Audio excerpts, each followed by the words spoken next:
What's up? Alright, so it's your boy. I'm back again, and I'm here this time with some Doordash. Doordash is kind of one of those things that people want to delve into a little bit, but they're kind of afraid of, because like, what if I don't make any money and I just end up burning up gas?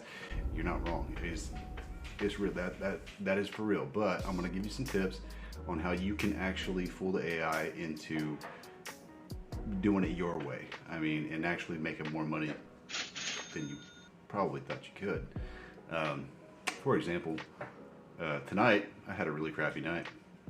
I don't know if that AI algorithm like specifically resets like depending on like what you accept and don't accept, or if it's just more of what you should accept. You know, like, because I think that at some point it kind of wants to like veer off into what they expect of you, you know.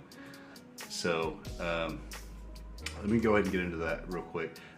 So tonight was the first time I DoorDash since like I want to say about a week ago. And a week ago I did amazing. I worked like less than 2 hours. It was like an hour 45 minutes, and I made $79. Hour and 45 minutes, $79. I think anybody would jump at that, really, you know, just to go, you know, pick up some food and drive around. So yeah, it was great. And I don't know if it was a string of luck that I just hit with that one, but I think it's also a couple of things. Now, let me go ahead and explain this. Now, this is one thing that we're constantly fighting in general, and it's going to be consistent throughout probably a lot of our lives. From here out, AI. AI is what we're having to deal with, you know, these algorithms, however you want to call it, AI, algorithm, whatever. It's not really AI because it's not sentient, you know, it's what it is. It's given rule sets, and those rule sets you can manipulate at least a little bit, which is wonderful for us, because what that means, we can just control it. That's it. And it may not have parameters yet programmed in to say, oh, well, this is right and this is wrong. So what we do is just kind of tell it what to do. So here's the deal. Whenever you're getting ready to go dash, you want to go ahead and you want to schedule your dash, number one. Find out the hotspots, and also check your location. That's a big part. Check your location and find out where the largest residential areas are going to be with good paying customers, and also ones that have, you know, like a chain of nice restaurants nearby. I mean, even if it's 10 minutes away from you or something like that, just do yourself a favor, go ahead and, you know, dash that way, dash along the way to that if you have to, or like I said, schedule ahead. That way you can reserve yourself a dashing spot, and then stay next to where you know it's going to be like a really hot area, pretty much. Well, you know, specifically a restaurant. I mean, what's really nice for me, I'm going to say Chick-fil-A. Chick-fil-A I can pull up into, and literally within like probably 30 seconds to a minute, I'm going to be grabbing an order and delivering it 1.5 miles away, which is awesome. That's like, you know, maybe $6, $6.75, something like that, to take 1.5 miles and then come back. And if it takes you 10 minutes to do that, think about it.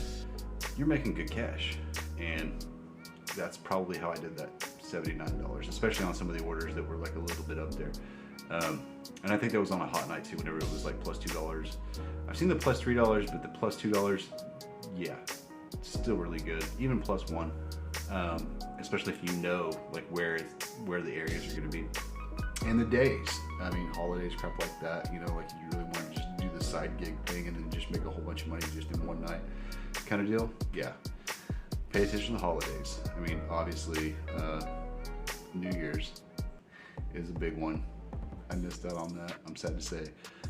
But that's okay, because I was hungover too. Whatever. I was like, man, whatever. I'll pay somebody to deliver to me right now too. So, yeah.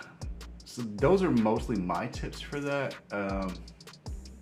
Oh, well, let me get back into like manipulating the algorithm, okay? So whenever you accept a dash, then basically that means that it understands like what you will do. Now, if I accepted a $10 dash for going 10 miles, right? That's $1 a mile, not really worth it. If it's down a highway, not as bad. If it ends up at another hotspot, not as bad either, as long as you can get one going back towards the direction that you're trying to get to go back home at the end of the night, right?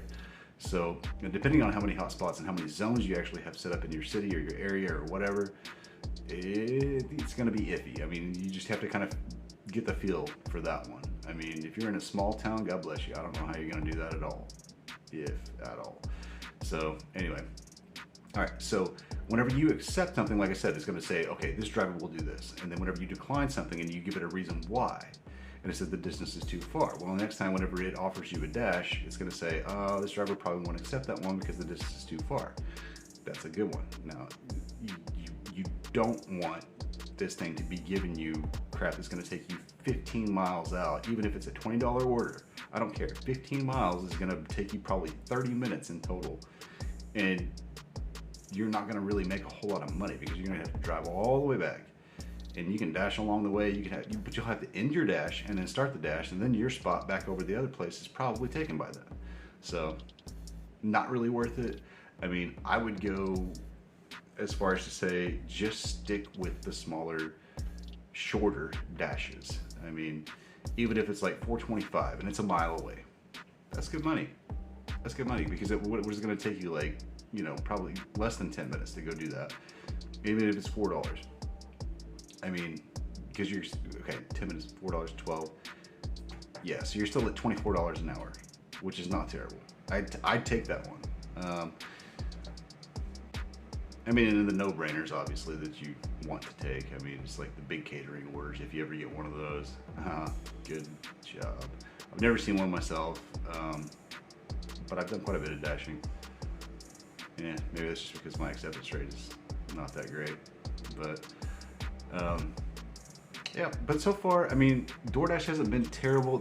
You will have some bad nights, or in some bad times or traffic or whatever. I don't know. Sometimes it's just not a good day, you know, and you're just, yeah, you'll have those, and then it's gonna suck, and you're gonna go, yep, I got paid $36 for like 3 hours of my life and spent all this much in gas. So yeah, the good comes with the bad. So you just gotta, like I said, fight that algorithm, make sure that you're accepting the ones that you want and the ones that you are going to want to continue to do in the future, because those are the ones that the algorithm is going to give you and continue giving you. So pro tips for me, just saying, as a side gig, I give it a 7 out of 10. I mean, I'm not gonna say that it's like great, but you can definitely beat the algorithm in this and make it profitable, especially if you're just doing like a couple hours, like in the hot spots, in prime time areas at the right times. So yeah, anyway, best of luck to you guys out there. Take it easy.